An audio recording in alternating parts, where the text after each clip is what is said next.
لیکن زیادہ تر منشیات والے ہیں جو منشیات وغیرہ لاتے ہیں پھر یہاں بیچتے ہیں، تو اس طرح سے انہوں نے اپنے کاروبار کرے ہیں، منشیات کے ذریعے ماحول خراب کرا، پاکستان میں منشیات آ گئی۔ وہ حکومت کے اہلکار بولتے ہیں کہ بھائی یہ چوری ڈکیتیاں کر رہے ہیں، لیکن دیکھو 5 انگلی برابر نہیں ہے، کوئی نہ کوئی تو ہوگا ایسے ہی، لیکن روک تھام تو حکومت کا کام ہے نا۔ یہ نا پاکستان میں کیوں آئے اغوانی؟ پاکستان سندھیوں کا ہے سندھ، تو اغوانی کیوں آئے؟ دیکھو میں بول رہا ہوں اور ساری قومیں آئے، خالی اغوانی نہیں ہے۔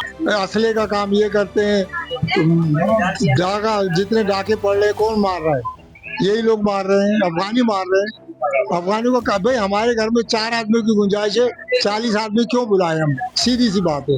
بالکل صحیح تھا، یہ ملک ہمارا ہے، پاکستانی رہنے چاہیے، افغانی کیوں رہے یہاں پہ؟ پاکستان میں رہتے ہوئے دوسرے وہ آ کے ہمارا حق مارے تو یہ تو غلط ہے نا۔ جو کاروبار ہمارا ہے انہوں نے لے لیا ہے، بے روزگاری کی بڑھ رہی ہے اسی وجہ سے۔ افغانیوں کو نکالے گا تو روزگار زیادہ ہو جائے گا۔